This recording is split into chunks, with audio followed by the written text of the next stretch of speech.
What is it? That's right. Less luggage, more money. Great. All right. Are we ready? Are we ready? Okay. The Board of Education meeting is called to order. Please stand for the Pledge of Allegiance. I pledge allegiance to the flag of the United States of America and to the republic for which it stands, one nation, under God, indivisible, with liberty and justice for all. All right, Secretary Ristich, will you please take roll call? President Wagner, all members are present. All right, we're going to move on to the approval of the agenda. Unless there are objections, the agenda will be approved as printed. Are we good? Good? All right, we are now going to move on to public comment on action items only. Is there anyone that, I don't have any green cards for action items. All right, great. And then we are going to move on to the consent agenda. Unless there are objections, the consent agenda will be approved as presented. Are we good? All good? All right. And now we are going to move on to our information items with Sarah Davis in regards to our Waterford Together Festival. And Jessica. Oh, and Miss Jessica Ristich as well. Good afternoon, board. Before we begin our more formal presentation, we have a special treat tonight. I want to welcome Las Ajiaros, our Mexican traditional song group. In that group, we have Damian Olea Garcia and our Eduardo Felix, both ninth graders at Mott. We have Emmanuel Olea Garcia, a 12th grader at Mott, and Angela Olea Garcia, a 5th grader at Donaldson Hills. They were one of the premier performers at the Waterford Together Festival, and they have come here tonight to play some holiday tunes for us. So.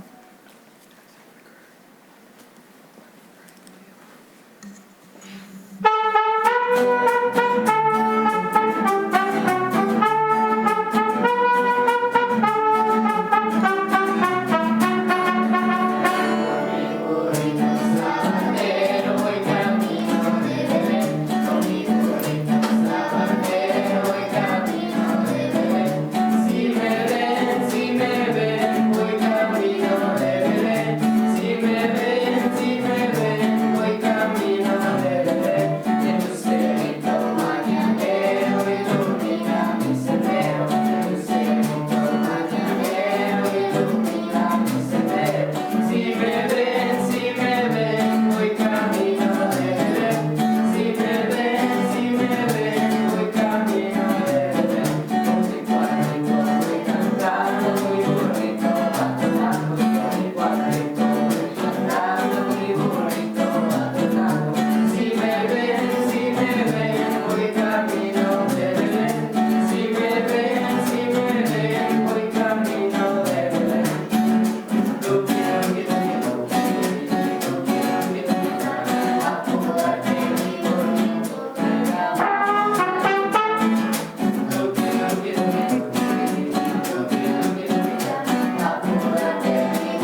job.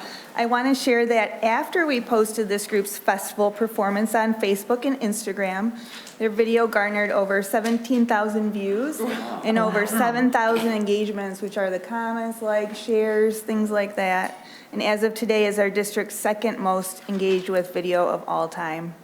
So let's give them another.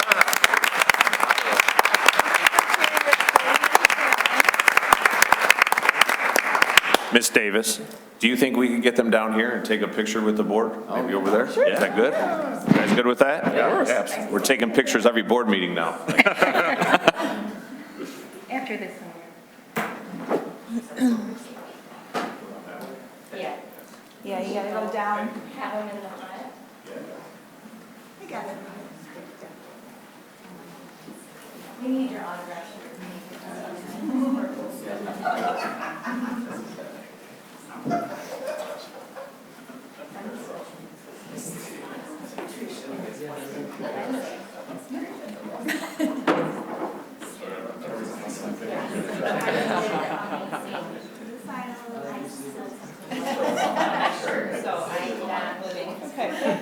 All right. 1, 2, 3. Perfect.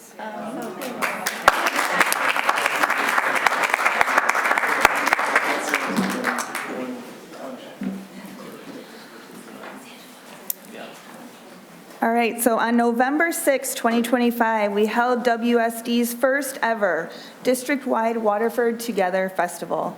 The goal of the event was to celebrate the variety of cultures that are rooted deep within the WSD community. By learning about others, we are able to break down stereotypes and build a stronger, more inclusive community for students, staff, and families where everyone feels safe and where they belong. These characteristics are important for any school community to truly thrive. Now we have a video to show of the event.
Get this PowerPoint up here. Okay. So for a few years now, Donaldson Hills and Kettering High School have already kind of been leading the way in putting on a cultural festival. But some of us started to think, what could this look like as a district-wide event? And so a committee was formed, and for about a year, we began planning what is now known as the Waterford Together Festival. The committee is a combination of communications, community relations, and the English language development department members. It includes myself, Sarah Davis, Director of Communications and Community Relations, Jessica Ristich, English language development consultant, Kelly Bannister, Communications Secretary, Yami Rowe, Durant, Parent Resource Assistant, Migdalia Rodriguez, Donaldson Hills Parent Resource Assistant, Karen Walker, Grayson Mason, Parent Resource Assistant, and Clara Rua, District Family Liaison.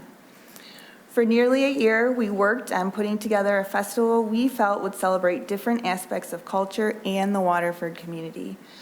We're proud to share that when all was said and done, the festival had representation from 19 countries, 13 local community organizations, 9 live performances, 8 interactive language lessons, and 2 very tasty food trucks. You want this too, or do you want me to? So we want to take just a moment to highlight a few details from each of the different components of the festival. And we're going to start with the cultural booths. But to do that, we first need to acknowledge the important role that our building and district family liaisons played in really boosting participation for the cultural booths. So when we were ready to share the event and invite the public and try to get participation from our community, we sent out some mass communication. And we did, of course, we got a few early takers who signed up right away. But it was really when Migdalia and Yami and Karen and Clara started to make personal invitations to our students, our families, and staff that we really saw that boost in participation. And I think that makes sense. I think we can all think about what it feels like to receive an invitation that's open to anyone, to a large number of people, and how different it feels when you're personally invited by a trusted person from your school community, and it's just a deeper layer of inclusion. So just want to give a shout out to our amazing liaisons for helping people feel welcome and able to participate. We had, as Sarah said, 18 different countries or cultures represented, and you can see those here. But what was really neat is some were students who took on the task of preparing a visual board and hosting their table. Sometimes a couple students did it together. Sometimes in some instances, it was a whole family who worked together and really made it a family night. And we also had staff members who hosted cultural tables and brought their family members as well. So if you think about how we came together across all of these different roles, students, teachers, staff, families, at least I cannot think of a better description for true family engagement, because everyone was creating the product that we all got to experience and learn from each other. So that was a really, really special. And the next component we'd like to highlight are our language lessons. So, when we were thinking about what do other organizations do when they host events like this, and we hadn't heard of anyone adding a language component to it, but in Waterford, we have really talented parents, students, families who speak many languages. So we decided that's another educational layer that we can add in. Let's have some 5 to 10 minute fun, interactive language lessons.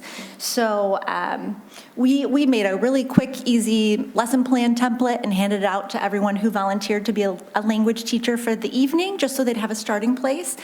We secured a classroom with a Promethean board so they could use the board to have visuals, make the learning more sticky, make it more engaging. And then we'll just give a quick shout out to our language teachers. I'm gonna go a little bit out of order here, but Clara and Migdalia started and ended the night with a Spanish lesson, so 2 staff members, also on our planning committee. We had Clarice Harwood. She's an ELD teacher from elementary and middle school. Actually, she serves. She did an Aramaic language lesson and tucked in a little Assyrian dance lesson as well. Sarah Andrier, one of our Spanish teachers at the elementary, she uses a lot of sign language when she's teaching, so she did an American Sign Language lesson for us. We had Meredith Greer, she's a math teacher at Durant. She did a Japanese lesson. And we had Amy McNeil, she's a language arts teacher at Durant, and she prepared a German lesson for us. And then I'm going to circle back. I just think it's so brave. We had 2 students volunteer to be language teachers of the evening. So Lena and Isabel taught German and then Danish, and they are 2 of our foreign exchange students. And, we were pretty busy on that evening, so we didn't get to see everything, but I was determined to check out one of the student-led lessons. So I'm running down there at 7:10. I wanted to make sure they felt supported and the chairs were full. And I bust into the room, and every single chair was full. There were children, maybe 8, 9. There were staff members. There were, I think, parents of the band and orchestra students. They were done watching their child perform, so they came in. Everyone was leaning forward, engaged, laughing, and it was just touched your heart. It was very cool. All right, and then another piece of the event was the community organizations. We definitely wanted to make sure to include our external community as well, the community outside of the school district. By including these partners, we were able to extend the welcoming atmosphere of the Waterford, or to the Waterford community, while also providing valuable resources to the people attending the event. We'd also like to thank our sponsors for supporting the festival. Those are the community partners that were there. And then these were our 4 sponsors, and we really, they committed before we even really knew how the festival would turn out, and they still told us yes. And we just really appreciate that kind of trust in us to put something together, and it worked out really well, but we're very grateful to them. And then, as Jessica touched on, it was also really important for us to have student talent and voice included throughout the event. So one of the ways we did this was by having a full agenda of live performances. We had all of our high school bands and choirs perform, and we reached out and had 3 outside community groups that performed as well as part of the celebration. And also, it's interesting to point out, after the festival, we ended up deciding, kind of spur of the moment, to do reels of the different musical performances. And those have done so tremendously well on social media, more than we ever could have thought. We had over 60,000 views total in those videos. Our Instagram profile saw a 406% increase in video views. Our Facebook saw a 558% increase in video views. So these performances not only added something to the event, but they kept the conversation going after the event while still showcasing our students' talents. And so they were a really valuable piece of everything. Okay, so just a few words about our volunteers. We had several adults volunteer and students that volunteered. So this picture shows some of our adults. So not only the people on the planning committee, but just other teachers and staff members who wanted to be a part of it. I'm going to switch gears and talk about the students for a moment. Oh my goodness, our students are amazing. I think we all know that, but wow, was that reaffirmed on this evening. So in addition to students that were maybe performing because they were part of choir or band or they were doing a culture booth, we also reached out to the different student leadership groups at each high school. So we had student council, we had leadership class, we had the Kettering Diversity Union that we reached out to. We listed them, and then we also listed individual names of all of our amazing students. But really, they made this just such a phenomenal, from setup to tear down. There were so many tasks that they took on. Everything from creating the playlist to the music at the entry, to announcing the performances, to setting up the tables. At one point, someone took the clipboard from us, and the students were running the show. So it was really amazing, and they deserve a lot of credit. And then here's a list of our adult volunteers. So we had current staff members, we had retirees that came back to help us with the event. We had some Kettering staff that are that lead that student group, the KDU at Kettering, who came, and then Jessica Voigt at the end there. She was our amazing art teacher. So if you were able to be there, she had like front and center a whole area just dedicated to art with an instructional video playing and some sand art that kids could make and take home. So really, really stellar. Okay, and then I guess thank you to all of you who supported us from buildings and also our district leadership. I think we saw almost everybody there. It was really great to feel that support. And Superintendent Martin, who supported us from the moment that you heard about it and helped us promote it. So thank you so much for that. And we hope that you will all continue to support us because we'd like this to be an annual event. It's really showed off what makes Waterford special. So thank you, thank you. All right.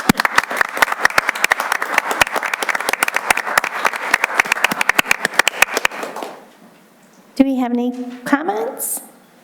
Oh, and parents, thank you so much for bringing your children, and you did an amazing job. And how cool that you have the second most viewed video in the school district history. You should be proud of that. Thank you so much for performing tonight. Thank you. I'd say something. Oh, I just wanted to say that to the kids and the parents, thank you.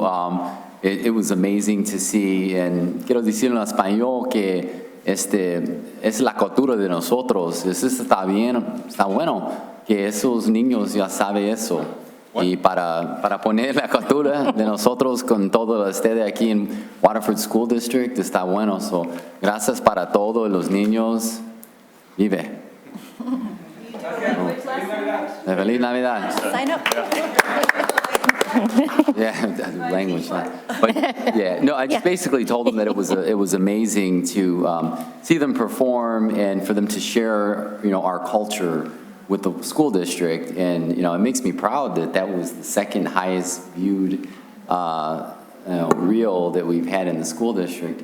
And but I think that's really cool because we had so many impressions and so many views on Facebook and Instagram that it shows just for all of it the openness of the Waterford School District. And when people see that, they see what we're doing in Waterford. So it was amazing. Thank you to everybody in the festival that helped with that. And I'm sorry I missed it, but if we do it next year, I'm definitely going to be there.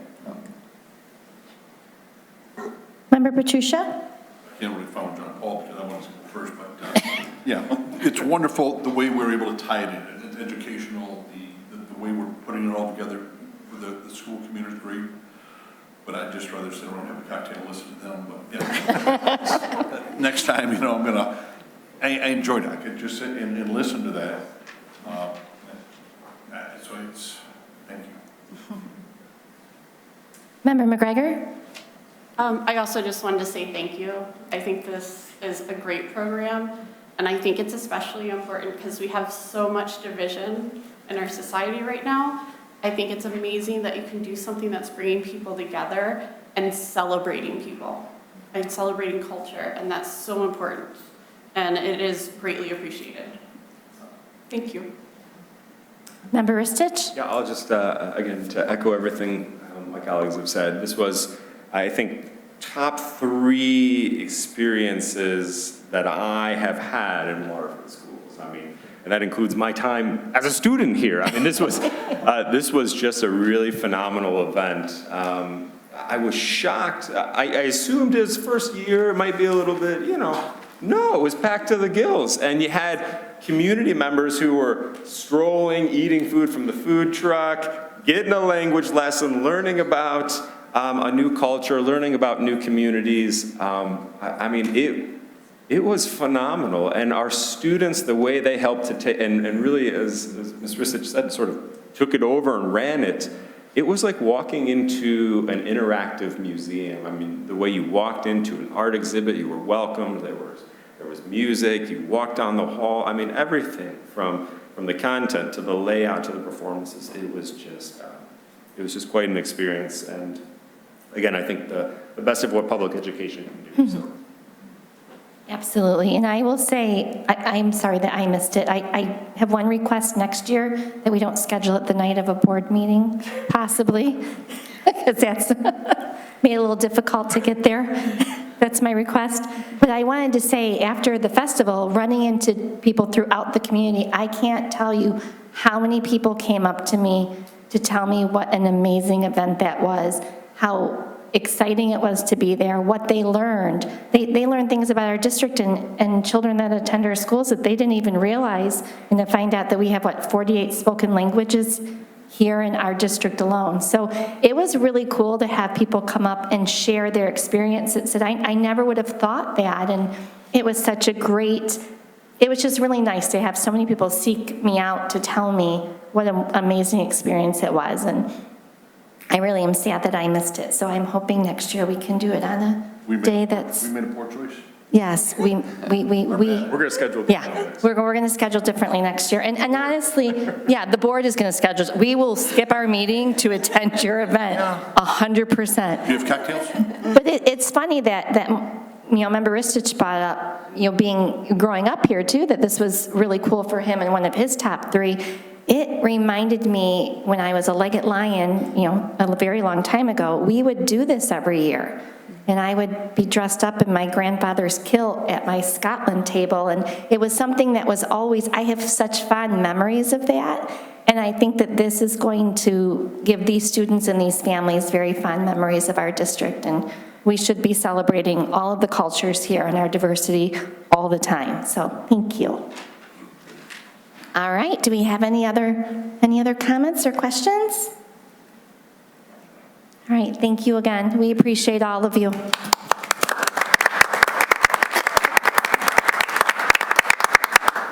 All right, we are going to move on to our athletics update with Superintendent Wolf and Shane Hines and Allison Sartorius. All right, good evening, trustees. As we do each year, we'd like to provide you with some highlights of our fall athletic seasons and as well provide a recap of last year's athletic program. So to do that, we have Shane Hines, Athletic Director from Mott and Mason, as well as Allison Sartorius, Athletic Director at Kettering and Pierce. Hello, good evening, everybody. Thank you for having us this evening. So most of this is going to be a recap of last year, because I don't believe we did one at the end of last year, and then it will be just kind of some things that we're moving into for this year, but also a minor recap of our fall and where we're at right now with winter.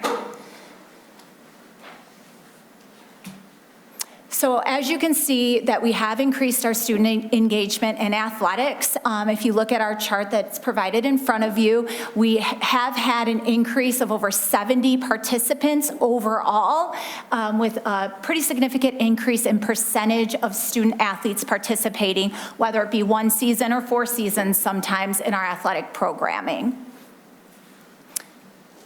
With that, we took a look at some retention data, which this is a new set of data that we provided that we have not provided in the past.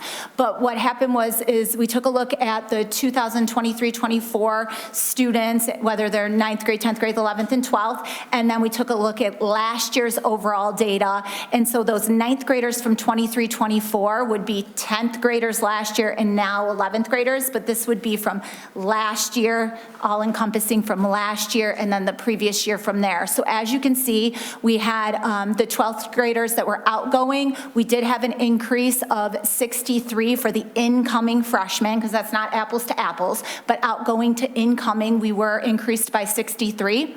And then from our 9th to 10th grade, we did pick up an additional 32 participants, maybe some different programs that we offered, things like that. And then from 10th to 11th, we did drop by 20 participants, and then 11th to 12th by 3. But overall, our total participants from in the retention data part of things from 23 to 24 was up by 72. Now the 11th and 12th grade, that's typically when you start playing varsity sports, is in 11th grade traditionally. So it could be, the kids wanted to play the JV and the sub-varsity level, and then the competitiveness of varsity, certain kids will continue and certain will take on different opportunities instead. So this would be very common, but we're hoping, you'll see in a couple slides from now, our data right now, we are projected and on trajectory to continue those increases.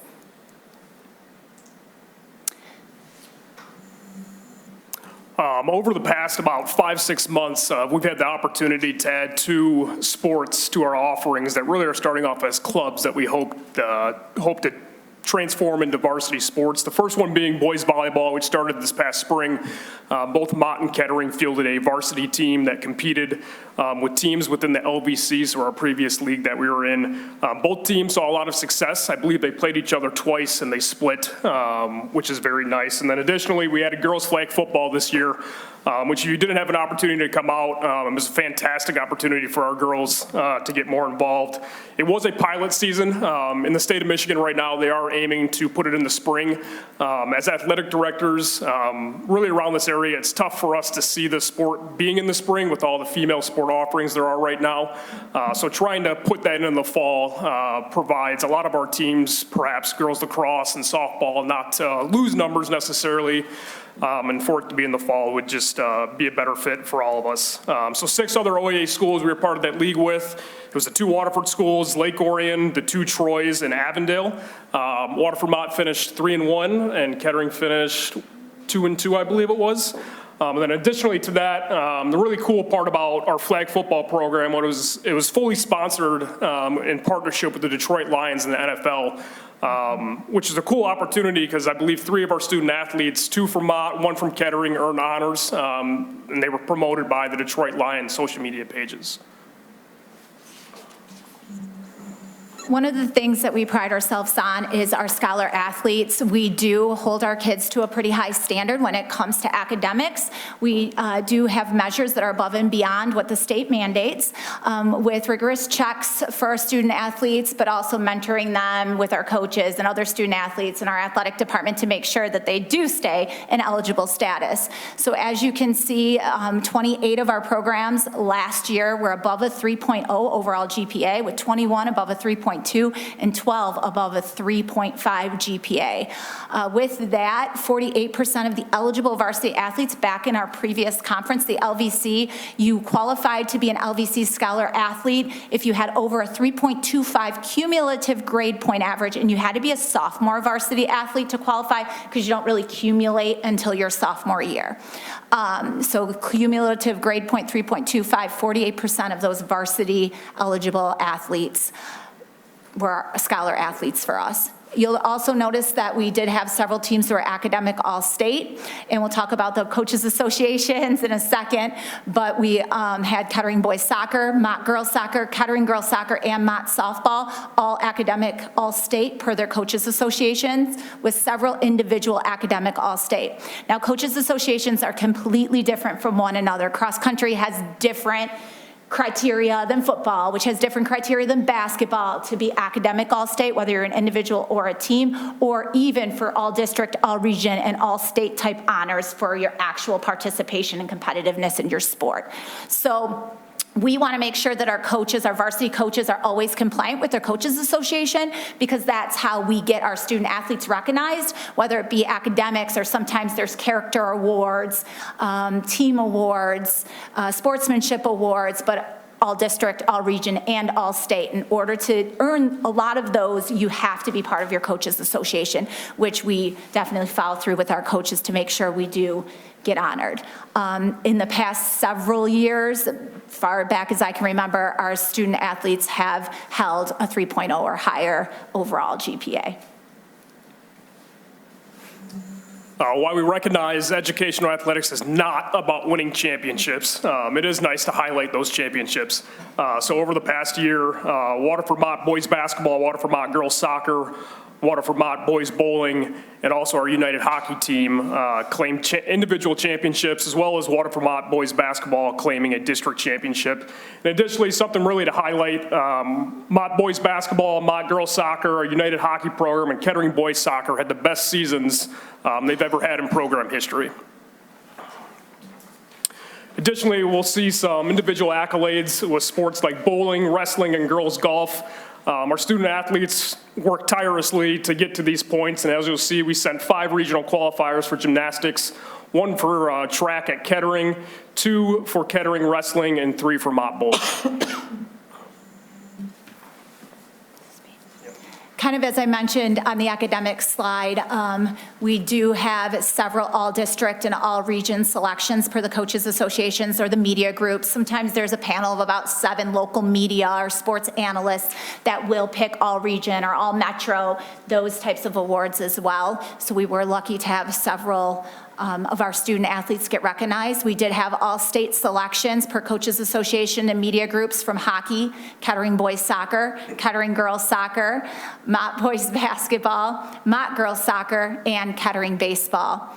In addition, in our previous conference, we did have 71 LVC all-conference athletes, which are determined by the place of finish within the individual sport conference, and for individual sports, how you finish in the conference championships for things like cross country and golf, if you finish in the top tier earning all conference. And second year in a row, we did have Jacoby Manyweathers, who was the Mott boys, he was a Mott boys basketball player that is now playing at St. Clair Community College, but he was a 2-time player of the year in the LVC.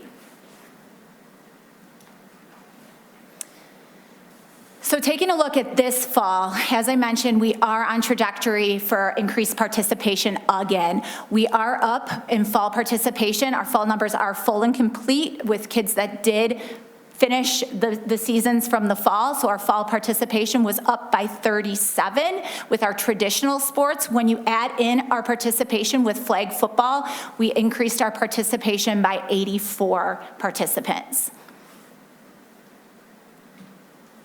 Winter participation, we just got our winter rosters finalized in the past couple weeks. We have started winter competition with a successful week of boys basketball. Hockey's won quite a few. Girls bowling at Kettering just picked up a win. Gymnastics competes this weekend. We are full-blown winter sports now, and you will see that our participation is up by 27 in winter sports as well.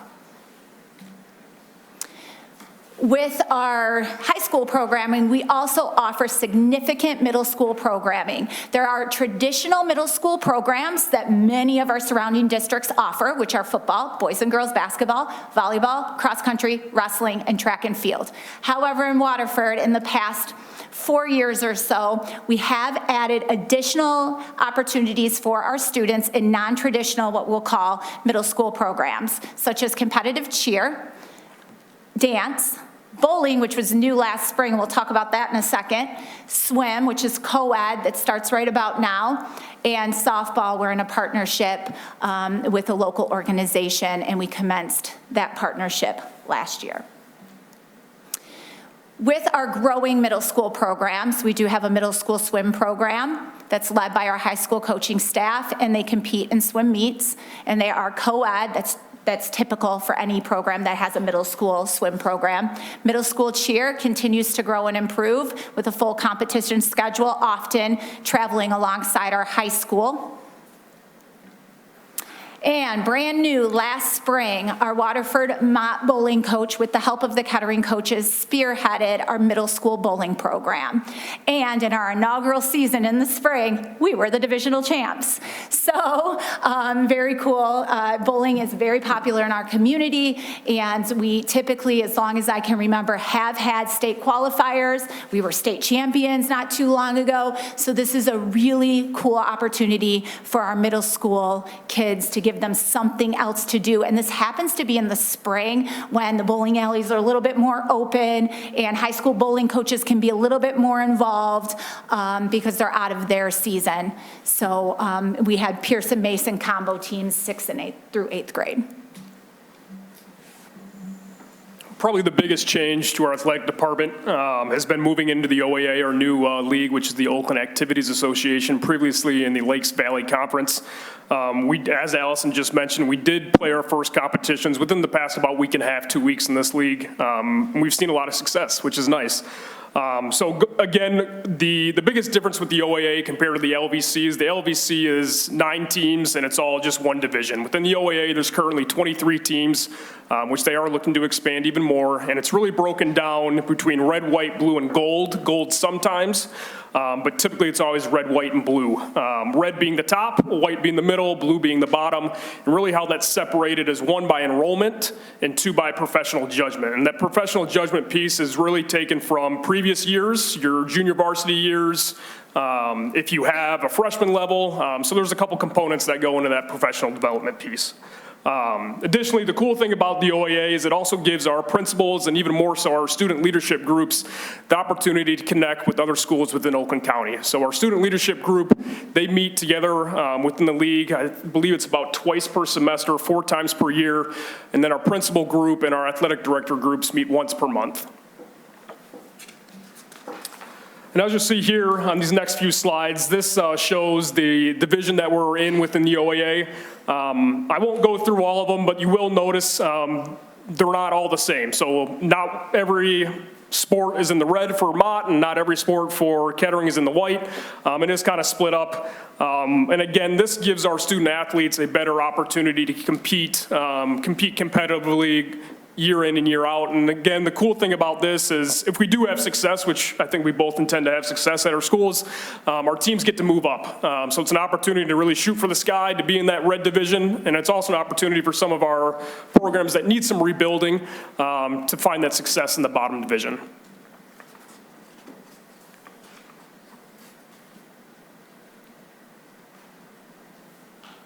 And then we just had our fall alignment meeting, a couple of weeks ago? Yep. At the beginning of November, right after fall sports were pretty much complete. We were in playoffs still, but we did have our fall alignment meeting as athletic directors. And coaches. Coaches are invited as well. Some of our youth program and development and engagement, the biggest one for us in Waterford being our elementary run club, which has been hugely successful the past 2 years. It was on hiatus for a little bit after COVID, but we did bring it back, as you know, last year. So if we go back into spring of 2025, we actually had a full-blown track meet with elementary kids. It was amazing. Might have been one of my favorite things I've done here in 12 years. It was cool. We did relay events. We had long jump. We're looking to add things, take feedback from the high school coaches and the run club coaches from last spring to potentially add a few other events so these kids find success in all different ways, shapes, and forms. It ran well. We had so many people involved, our coaches, our high school athletes, our athletic department, and as you can see the picture on the right, beautiful weather last spring, and those are some of the award winners. We do give award winners for first place of the different events, so they do get individualized trophies. So it very much is a competition as well, not only just participation, which was well above 250, but also it is a competition too. So those are some of our award winners. And over on the left is this past fall's run club. And if you were there, the weather was not cooperating very well. Last fall it was beautiful and amazing, but this fall we got it in. We got it in, it was cold and it was rainy, but my joke was when I was introducing, the event and stuff was welcome to outside sports in Michigan. So, get a little taste of it now as a third grader if you want to continue to play. But they are coached by elementary teachers and staff, and it's about a 6-week season with a culminating event in the fall at Hess Hathaway and in the spring, going back and forth between the two high schools, last year being at Kettering, this year likely being at Mott for the track meet at the very end of the spring. And our high school coaches and athletes do get involved, and they go to some of the elementary schools to connect with the kids on practice days as well. Waterford Parks and Rec partnership, also enhancing our youth development and engagement, although we are offering some programs within Waterford, which I think are on the next slide, through Waterford Athletics, which are on the next slide, or maybe in a slide or two from here. We are also partnering and helping Parks and Rec to build their programs as well, marketing them, facility usage, and making sure that anytime we're running something that we give our information to Parks and Rec and vice versa, and just really connecting with them to help their programs become successful as well, because it is a community, community effort to keep our kids involved. Our elementary programming, also last spring, was our first season of Safe Team Basketball, where we separated for girls basketball. This was hugely successful, and having a 5th grade daughter myself in this district at Schoolcraft, she might or might not be in that picture at the bottom there, the feedback was tremendous, having girls separated. It really gave them the ability and the chance to fall in love with the game and not feel stressed or anxious about competition. And we had a great turnout for our girls, 5th and 4th grade, and I think one school had a couple 3rd graders on it just to fill their team, but it's primarily designed for 5th and 4th graders, and we really were able to hone in on girls basketball and getting that participation up at the upper elementary levels. We continue to do our boys and girls basketball clinics, our volleyball clinic or developmental league. We do have participation with our high school dance and cheer teams with clinics and performances. They usually do a one-day kind of practice, and then they get to cheer or dance at a game with the high schoolers, and they love that. We have our softball partnership still, and of course youth nights at all the high school sports, and our partnership with our Safe Team Basketball in the spring.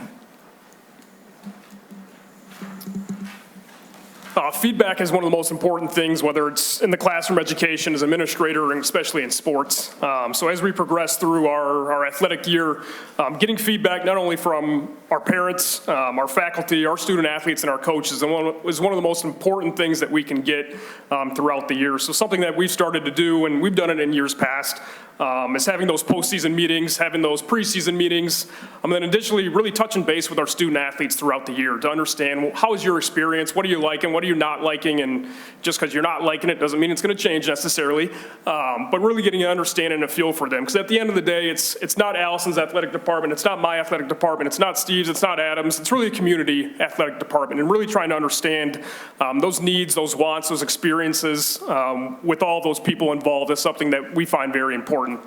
And additionally, our social media presence and response, I think, has really been amplified over the past year. This fall alone, combined between Mott and Kettering's Instagram page, we've gone over 400,000 impressions per month, which is something that we hope to leverage with some businesses within the Waterford community to help elevate some of our fundraising efforts while also bridging that gap between community and athletics. Over the next few months and throughout the rest of this year, one of our big pushes to get more involved with our community level events, whether it's Parks and Recs, whether it's middle school level, whether it's elementary level. It's really a grassroots effort to help build that high school athletic program. Additionally, we're looking to start our own student athlete advisory club, again, getting that feedback from our student athletes, letting them be involved in some of the decision making, what they'd like to see. And then also starting up a coaches committee is something that we find is going to be very valuable to push forward our success. And lastly, I always like to thank our community partners. As you know, some of our sports are off campus. So Lakeland Arena, our Lakeland Ice Arena, our Century Bowl, 300 Bowl, Wonderland Lanes, Flip Stars, Hess Hathaway Park. We have so many places that allow our kids to compete there, and so we're very, very thankful that we have a good partnership and relationship with them, because bowling wouldn't have a place to bowl if it wasn't for them allowing us to use their lanes. So we do want to always thank them at these presentations, make that public. We have our Instagrams at the bottom there. And like I said, a very successful week for boys basketball. And any questions you guys have? Oh. One more thing, I apologize. Okay. The Mott versus Kettering boys basketball game is next Friday. Yes. It is at Waterford Mott, begins at about 7:15. There is also a unified basketball game before that varsity game that plans to start around 6:20, 6:30. Again, if you haven't had the opportunity to come see a unified basketball game, it's something that you're going to see and you're going to say, when's the next game? Because you're going to want to be there to support those kids. And it's something that our students also supporting those kids. It's a great environment, great atmosphere. It's something awesome to be a part of. So if you're not doing anything next Friday night, we'd love to see you guys there. All right, do we have any comments or questions? Member Petrucia? Thank you very much for including Parks and Rec. I know it's one of them things, but it just, the program needs to be built back up. Allison, you grew up in that environment, so I think you guys are doing a great job. And it's a thankless job. It doesn't matter what you do, you're wrong. That's just the way it works. It's, you're not happy with coaches, you're not happy with teams. It's to be able to do it as long as you have, Allison, and that, I've never heard of you assaulting anyone, but I haven't heard of it again. It would have been okay, I'm sure. But I want to thank you for what you both do. It's a thankless job, but someone has to do it, and I appreciate you that you both do it. Is Piney Country Club, are they still? Oh, yes, thank you. Yep, just because that's one of the, Yep. when people go out golfing in the summer, they'll go to one of the Oakland County parks. And Piney Country Club is a local business that pays taxes. Part of their taxes they're paying goes to support the county golf programs. So it's just one of them things, every time they write that check and it's tax season, they have to think like, I'm paying taxes against myself. The county parks, hey, we have all this money, we can do all these different things. So I really like Piney Country Club because what they do for our students. I believe if a golfer can pretty much go up there anytime and golf, which is just, it's amazing. It's just the community, the bowling clubs, all the different things that they do. So, thank you. Are there any other comments or questions?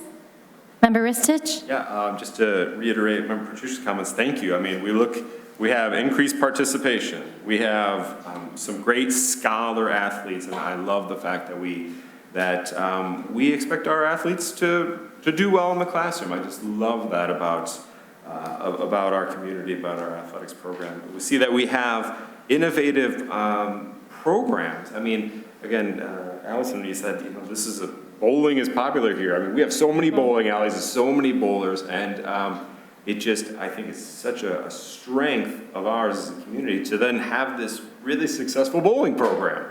I love the middle school swim team, I mean, the efforts and initiative at the middle school level, and our amazing partnership, as Patricia said, with Parks and Rec, our community partners. And I was looking at the elementary run club, and I'm looking at that picture on the left. And it's probably that cold day, but that beautiful Hess Hathaway in the background. Again, we have these great partnerships, these absolutely stunning facilities.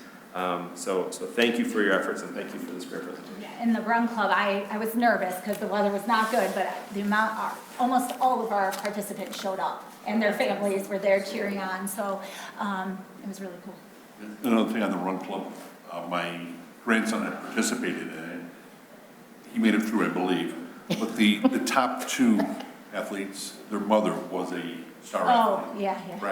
Just, her two kids were just so far ahead of everybody else that she was a star at Kettering. Now her children are here in Waterford, and it looks like they're going to be doing very, very well. It's exciting. Yeah, sorry, go ahead, John Paul, you go ahead now. Yeah, I was I'll just go going after. to iterate that the numbers, I'm glad to see the numbers going up because I believe there's such a great correlation between academic achievement and sports. I'm a big advocate of sports. I played, football, track, and boxing all through elementary, through high school. And, they hold you to something, the structure, the discipline, the requirement of making grades, all those kinds of things. So I'm really glad to see those numbers up. I enjoy seeing the different teams at the middle school. My daughter's on the Waterford United dance team. She takes it very seriously. They do their practices. They got the Pistons Classic coming up. So I think those opportunities for the elementary kids too, like run club and the basketball, and then also the middle school kids as well, and then carrying that on over to the high school. So I'm really happy to see those numbers going up because we saw them go down before. I just, keep up the good work. And like Patricia said, it is a thankless job. I think I feel bad for you guys. Parents are hard on you. They're hard on teachers too. So it's tough. But thank you for what you do.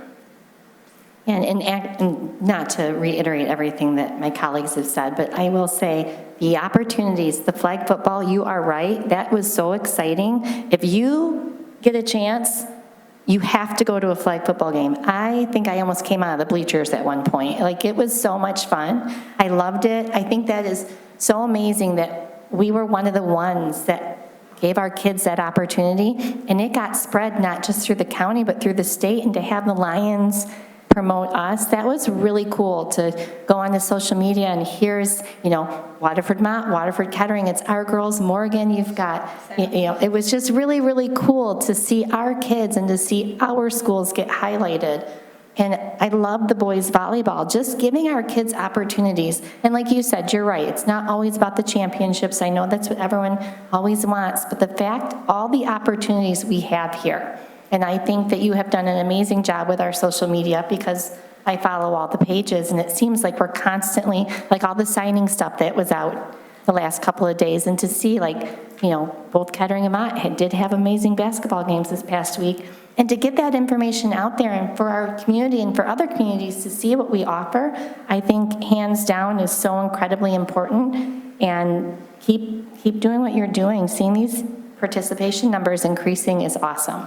And as a parent of a student athlete and former student athletes, it's just nice. It's nice to see things growing and doing well and to see our kids thriving. So thank you very much. All right, Member McGregor? So I wanted to reiterate this because I think it's a very important point. I am glad that we are working with Parks and Rec. I think that's incredibly important, and I think that's going to build our community, and that's what we want to do. That's one of the points of sports.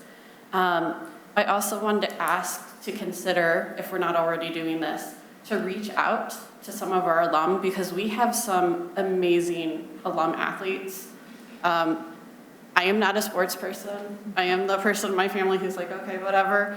The rest of my family, they all love sports. And I still remember watching the Osicas run. And when one of the girls went to try out for the Olympics, that was a really big deal, right?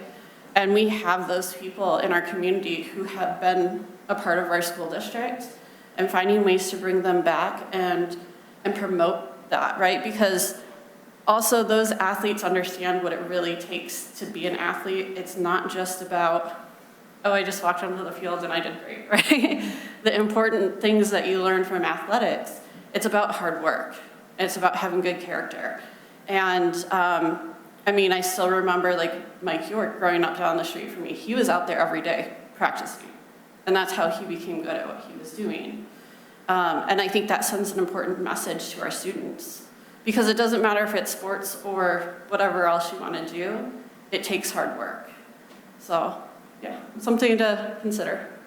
Thank you. All right, well, thank you so much, both of you, for bringing the presentation. We appreciate, we are excited to see in the spring when we have all the numbers from this year when you come back. Thank you. Thank you so much. Thank you. All right, we're going to move on to our tentative agreements with Mrs. File.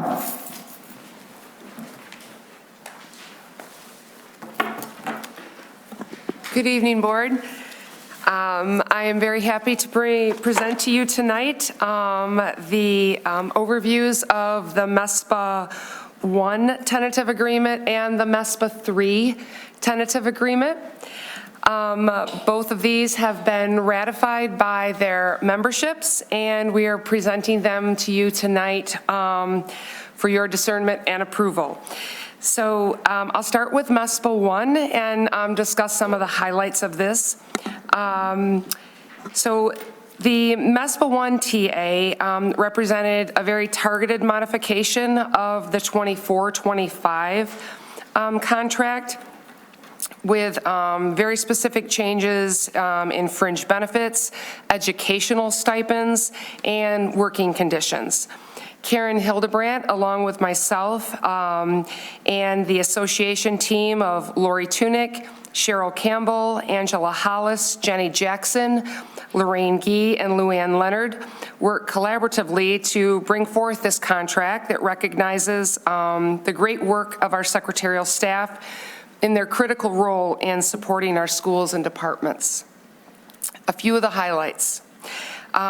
Step increase for all eligible employees and a retention bonus for all employees in the group.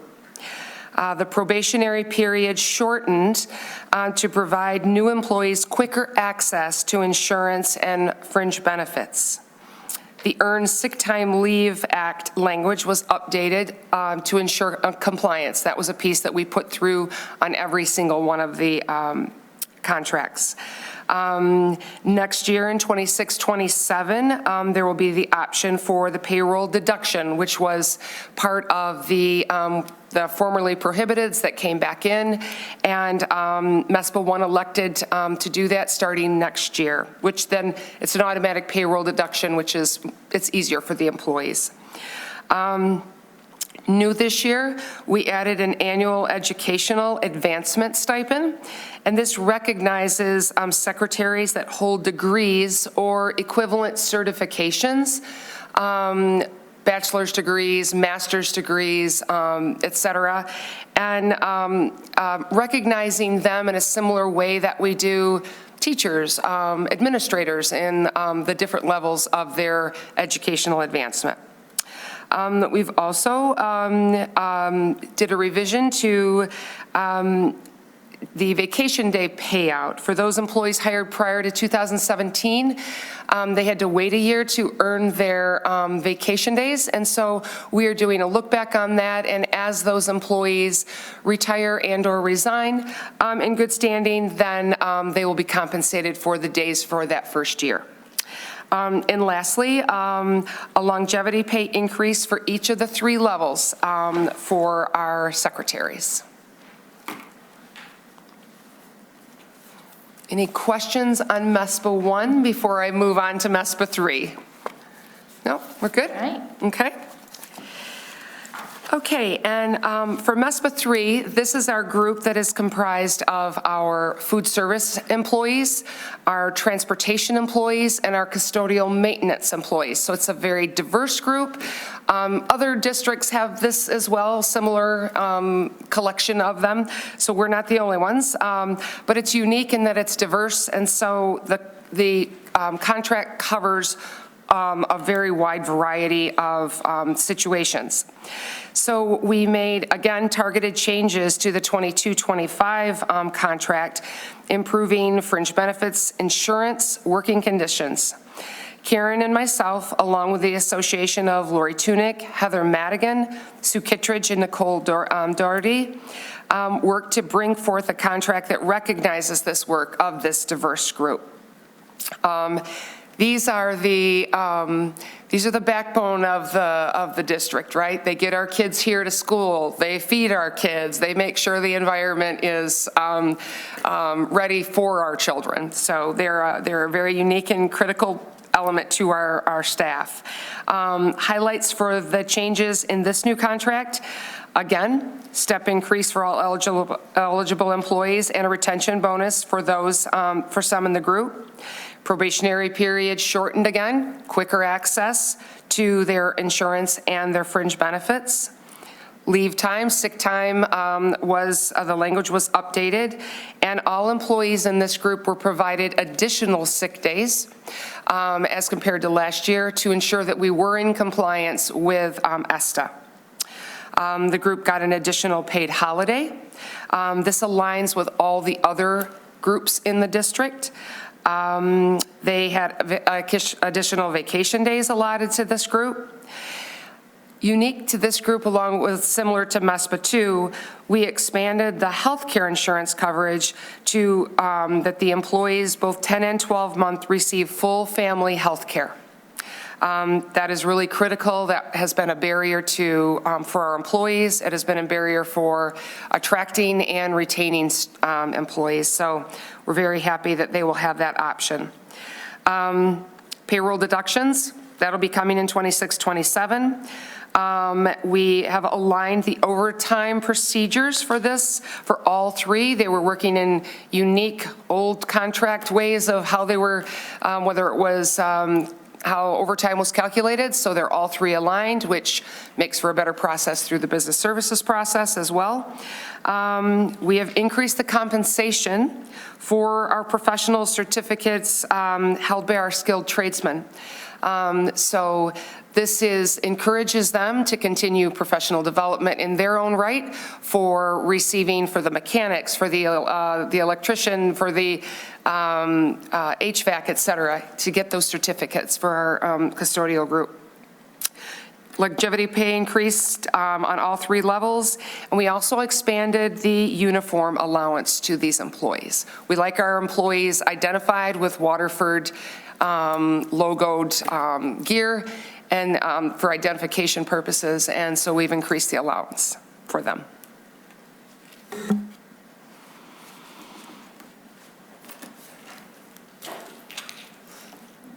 Member Patricia? Can we afford this?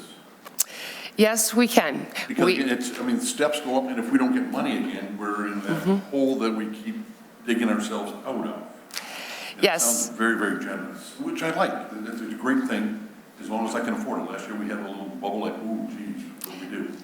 Yes, I appreciate that. We reviewed this with what it would take to do this and to provide, again, to position ourselves in the community, in amongst the competition, to make a place where we could attract, we could retain, and we decided that this was an investment that we needed to make in our employees and our staff. The scales were not increased. The wage scales were not increased. So it is the same wage scales from 23-24. We can afford it, so I think, like, if we have a problem this year, hey, you said we can afford this. Yeah, you will hold me accountable. Yes, yes. Member Donahue? I just want to say thank you guys for all your hard work in getting this together, working with the union groups to help them see and show their worth. So thank you. Yep, absolutely. Thank you. 1 year. These are each 1 year. Ready to start all over again then? No? You're crazy. Yeah. But we worked extensively this year for all of the groups on language, right? Really dusting off and improving and getting rid of old language and bringing them up to a current day contract that really reflects our current environment. Which is nice, now we just get more money, as we get it, we give it to them. We give it to them, so it's in the language, it's cleaned up, so thank you. Yes, you're welcome. Yes, it was greatly appreciated, all the hard work on your behalf, on Karen's behalf, on all of our union reps, on Mary's behalf. It was, I know, painstaking at times and very frustrating at times, but we had faith that you would get it done, and I'm very grateful to all of you. I'm sorry that you have to do this again, and we're getting really good at it, aren't we, Mary? but no, it was, I know it was a big feat to take it on, and especially battling, not knowing what our funding was because the state didn't do their part in making sure that we had our budget when we should have had it. So hopefully we won't fall into that again next year, but thank you. Member McGregor? Do we expect that the MESPA 3 contract will also help with some of the busing situations that we've had in the past where we haven't been able to get coverage that we wanted? For attracting and hiring new bus drivers, we're hoping that the insurance piece is going to be a big driver for them because as a bus driver is a 10-month employee, previously they were only afforded single coverage. And so you think about like a single parent, right, that doesn't have the opportunity for a spouse perhaps to have insurance from another source. This could provide for great benefits for them, right? I'm really hoping that's going to be one of our hallmark attractions. Thank you. Mm-hmm. Yeah, I mean, it goes with, I mean, I outlined the people's names. It goes without saying that this doesn't work unless there's great collaboration and great communication and a willingness on all parties to sit down and do what's best for our employees. And that's exactly what happened. Well, thank you. It's greatly appreciated. We appreciate it. Thanks. All right, we are going to move on to new business. I'm going to pass the mic over to Treasurer Donahue.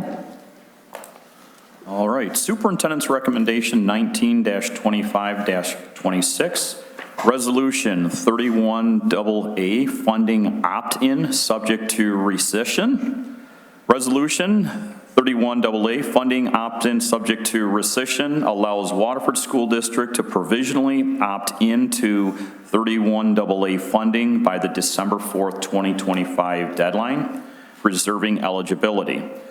If the litigation is unsuccessful and the privilege waiver requirement remains in effect, the opt-in will be automatically rescinded. In that event, the superintendent is required to notify the MDE of the rescission by the stipulated deadline of December 30th, 2025 at 11:59 p.m. in the form and manner established by the MDE. This resolution further ensures that Waterford School District can participate in 31AA funding without waiving any privileges until the legal challenge is resolved. It is recommended that the Board of Education approve Resolution 31AA funding opt-in subject to rescission as attached. I so move. Support. All right, the motion has been moved and supported. Are there any comments or questions? Member McGregor? I just think it's very important for anybody who might be watching this to understand that this means that right now there are ongoing court cases in the state and federal courts. And so this is why we're moving to have this resolution. There is some question about how this funding works because it is brand new. And this means that if those court cases go through and they are unsuccessful, we aren't opted into something that we don't necessarily want to be opted into. It gives us the option to receive the funding. So I know that's already in the wording, but I think it's important to reiterate because I don't think most people totally understand this, and we need to hear it a couple times. Yeah, and to let our listening public know, 31AA is not a new funding model. It's our safety and security funding. If you check out the Oakland Press today, there was another article, and they're continually covering it. So what the state has tried to do is say, in order for us to receive safety and security funding, which is critical to our schools, we would have to waive privilege. And so there's a big battle right now going on in the court system to find the language within the school budget to be unconstitutional. So it is kind of a sticky situation, but we're hopeful that this will work itself out because this is funding that we've been provided for years without this caveat attached to it. So, all right, are we ready to vote? All those in favor, please signify by raising your hand. And motion carries 7-0. We're going to move on now to Secretary Ristich. Superintendent's recommendation 2025-26, School of Choice 2026-2027 resolution. It is recommended that the Board of Education approve the School of Choice resolution presented confirming participation in School of Choice for 2026-2027 school year in the junior kindergarten/kindergarten grade level and up to 20 students grades 9 through 12 and accepted into the STEM Academy based on seats available. And I so move. Support. All right, are there any questions or comments? All right, all those in favor, please signify by raising your hand.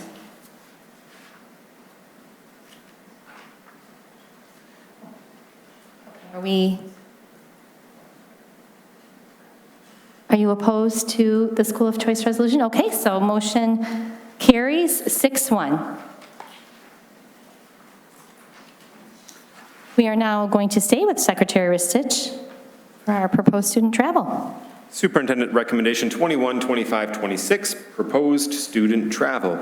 It is recommended that the Board of Education approve the proposed international trip to Turkey, February 28th through March 9th, 2026 for the Waterford Kettering High School Destination Imagination Team to participate in the DI Mediterranean Invitational, and I so move. Support. All right, are there any comments or questions? Is the Board of Education invited? I know, wouldn't that be super fun? Are we invited, Adam? Can we be the chaperones? Everyone except you two that just. Member McGregor? I just wanted to say, like, as somebody who participated in Destination Imagination, I am so excited for these kids. This is going to be an amazing opportunity to expand their mindset and to just be part of something great. So I want to put that out there, and I'm very excited for you guys. All right, any other questions or comments? All right, all those in favor, please signify by raising your hand.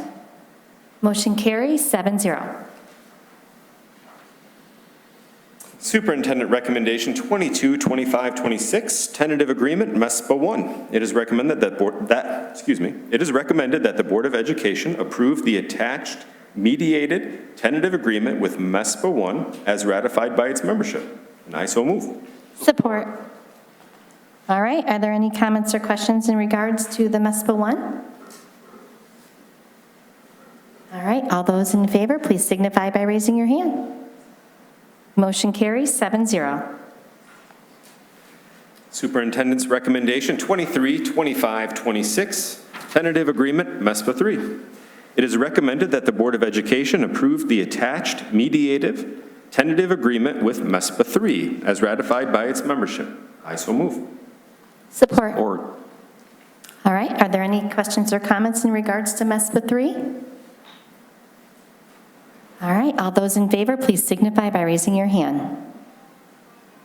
Motion carries 7-0. And we're going to pass it over to Treasurer Donahue. Superintendent's recommendation 24-25-26, wireless infrastructure E-rate project. It is recommended that the board award the bid to Mass? Is that Moss? Moss. Oh, Moss. All right, my apologies. Let's start over. It is recommended that the board award the bid to Moss in the total amount of $208,776.83 for the wireless infrastructure replacement, access points, controllers, and UPSs. Funding is the 2020 bond E-rate. I so move. Support. Support. All right, are there any comments or questions? All right, all those in favor, please signify by raising your hand. Motion carries 7-0. Recommendation 2525-26, relative to Superintendent's 2025 evaluation rating. I move that the Board of Education approve the 2025 evaluation of Adam Martin as completed on November 18th, 2025, resulting in an effective rating. Is there support? We good? Support. All right, do we have any questions or comments? Member McGregor? So unfortunately, I couldn't be there when we did this, but I just wanted to say I am very appreciative with how things are going, and I have heard very good things in the community and from people within the school, so thank you for what you're doing so far. All right, any other comments or questions?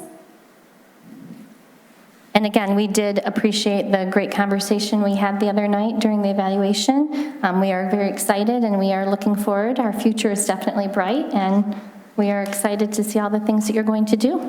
I appreciate that. Happy to be here. All those in favor, please signify by raising your hand. Motion has carried 7-0.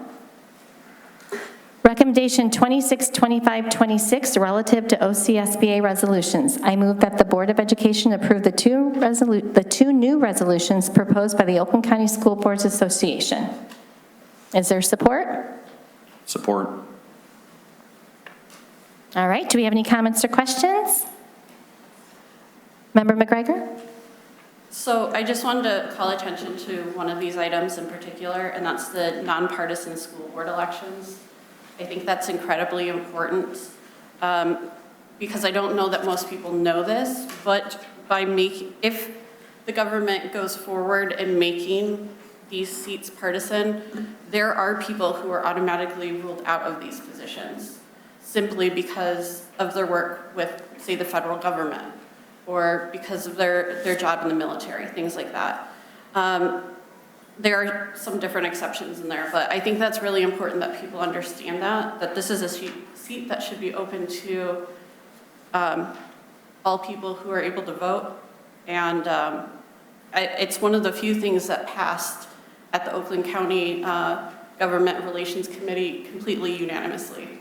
And there are people from all different walks of life in there. So I think that's important to know. All right, are there any other comments or questions? All right, please signify by raising your hand. Motion carries 7-0. All right, move on. We are now going to move on to public comments. I do have one green card here. Please be reminded that comments are limited to 3 minutes in duration. Members of the public are invited to share comments. However, this is not intended to be a time for questions and answers. And lastly, participants may speak only once on the same topic and are asked to avoid statements that are personally directed, abusive, or obscene. Ms. Robin McGregor, if you'd like to head to the podium.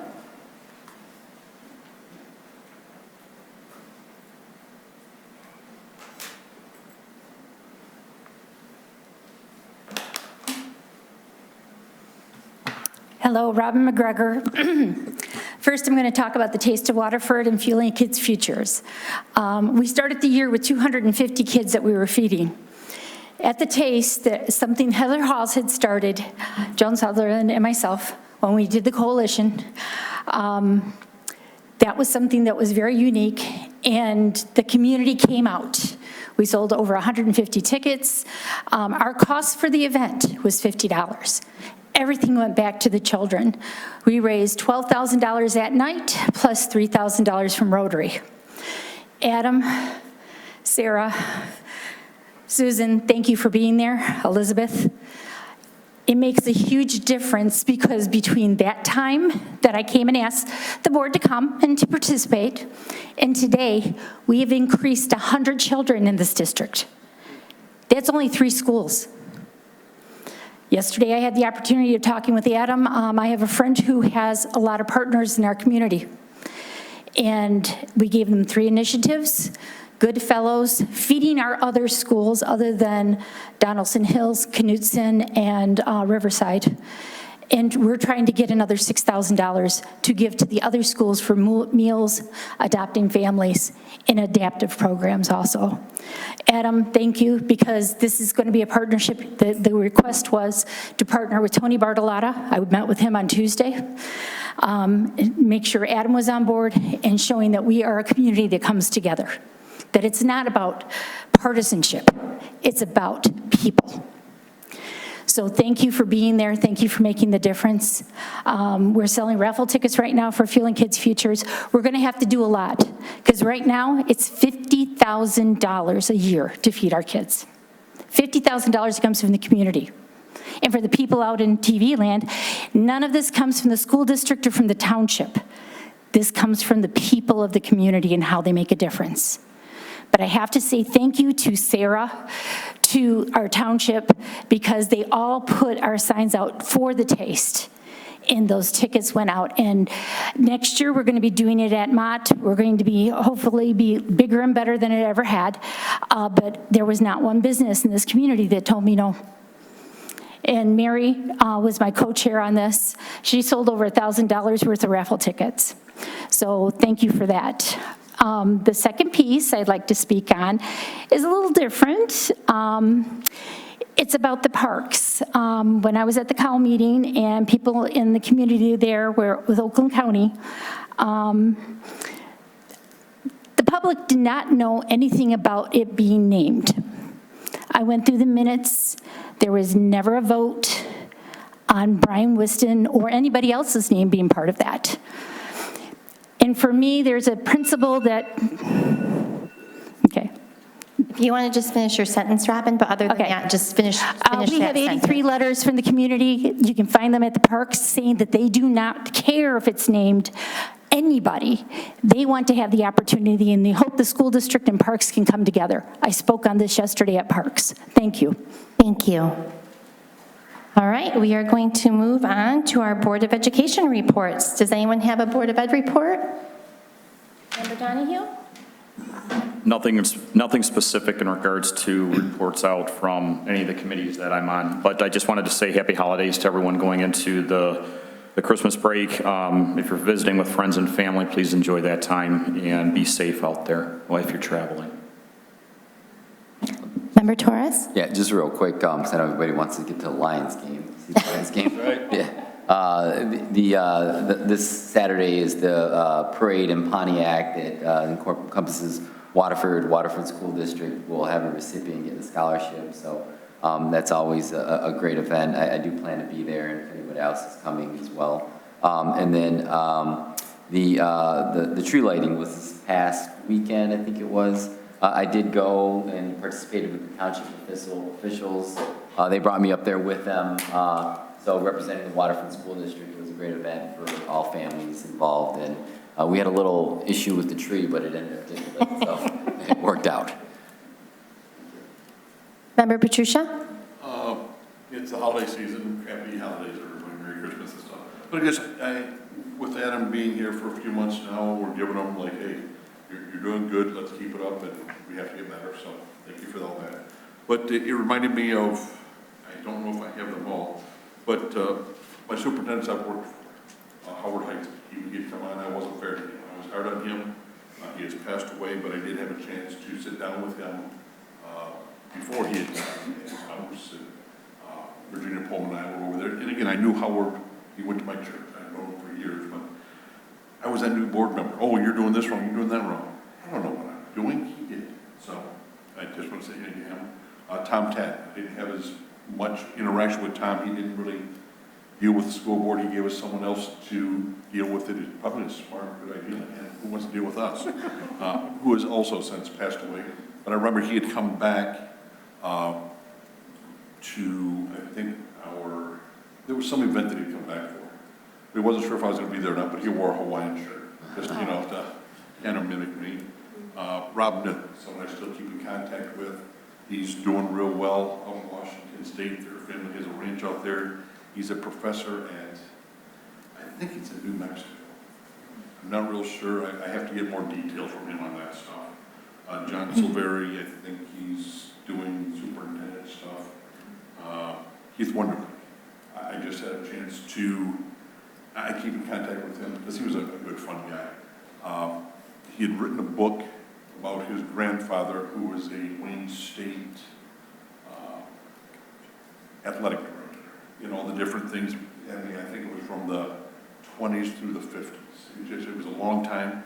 And some of the Wayne State athletes that had gone to the Olympics that he had picked up. It's a wonderful book, just the way he had done it.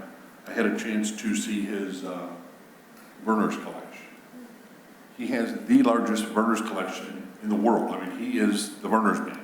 He's the president of the Verner's Club. Both him and his wife, the tolerance of him having the stuff and just what I've seen, he says, this is just part of it. It's kind of neat. Scott Lindbergh, he had some health issues, but he's doing very well.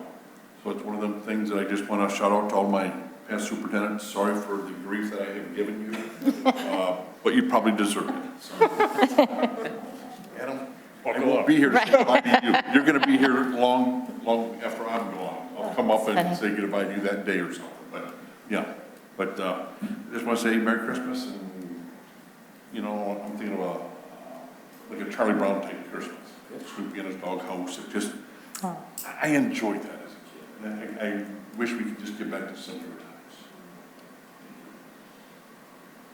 Member Ristich? A couple things really quick. Again, happy holidays, Merry Christmas. Make it a great season. But I also just really quickly wanted to wish good luck to some of our middle school orchestras. They have festival coming up this weekend. Also, I know the meeting for the middle school ski club has already passed, but it should be in your email. Check out that ski club because you can get $30 lift tickets and $30 rentals. So go check out that ski club for all you middle school skiers out there. And in addition to happy holidays, go Lions. All right, Member McGregor?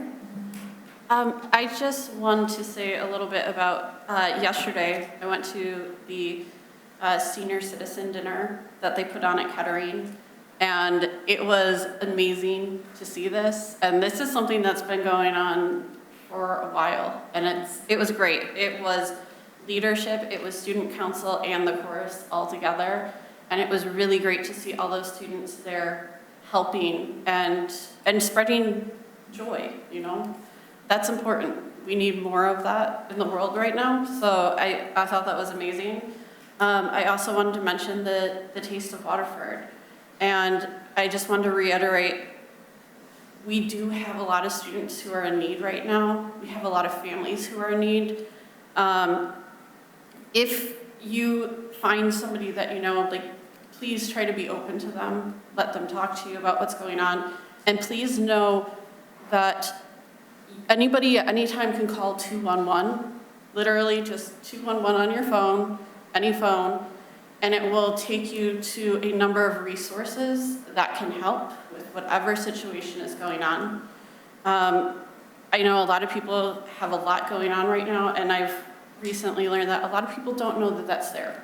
So please use that resource. If you know somebody who doesn't know about that resource and maybe needs it, please help them. I also wanted to talk about the Oakland County School and our Government Relations Committee. So we did have the one resolution that we talked about. We also had the American Heart Association come and talk to us about a lot of the programs that they are doing. And they talked specifically about vaping and how smoking has significantly decreased over the last few years, but vaping has significantly increased. And a large part of that is that students don't really understand how detrimental it can be, and that it's not necessarily good. It's not like, oh, smoking was bad, this is fine. It's not good for people. And we have some more resources that we got from them. We also got some resources about, apparently, and this is new to me, apparently there is a problem in a lot of the school facilities with people flushing vaping cartridges, and it destroys the bathrooms. So we have some resources that I will send out.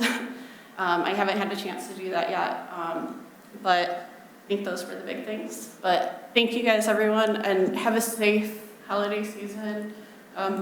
Yeah, have a fun time. All right, I wanted to give a couple of shout outs and reminders. It is December, so that means our fabulous high schools and middle schools will be having all of their holiday concerts. So check out our website to get all the dates. You can get your tickets also there for both the high school concerts. I'd also like to give a big shout out to the Waterford Mont Varsity Dance Team.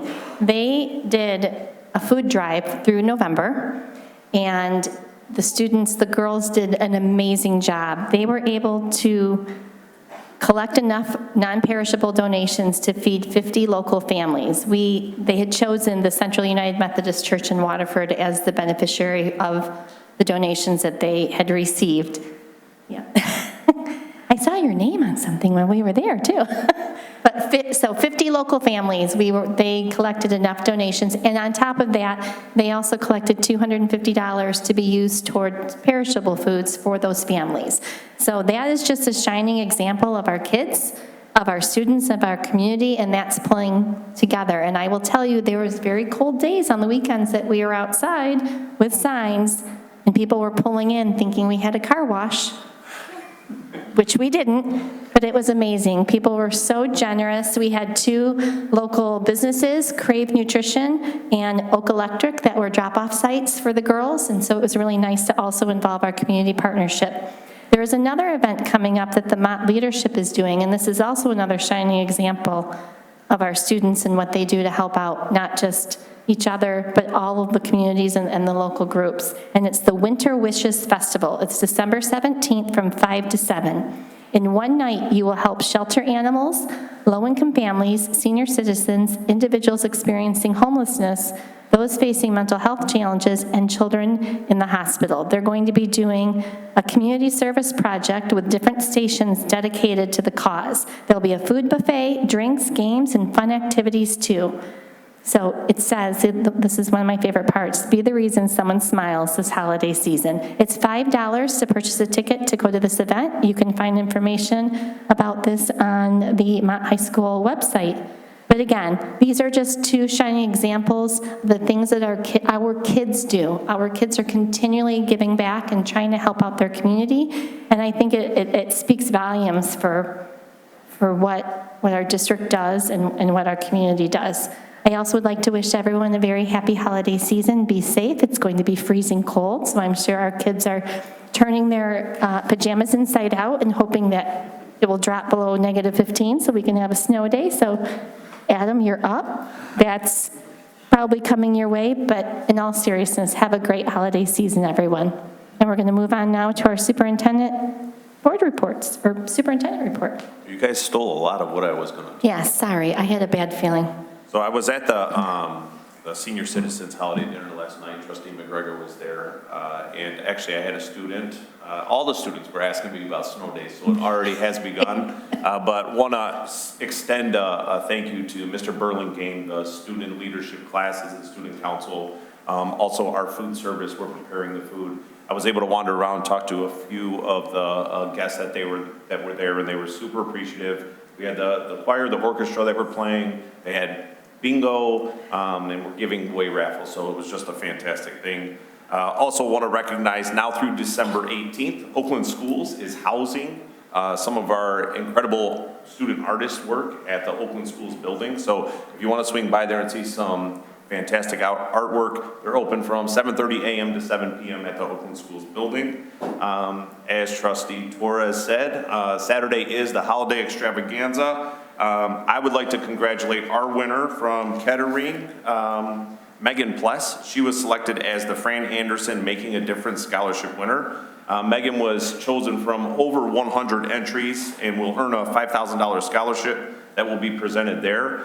She gets to serve as the Junior Grand Marshal for the parade, and I'm looking forward to attending along with you. I think Mr. Harwood's going to be there as well. And then the last thing, just like everybody else said, I hope everybody has a happy holiday, a Merry Christmas, a Happy New Year. Enjoy the time away.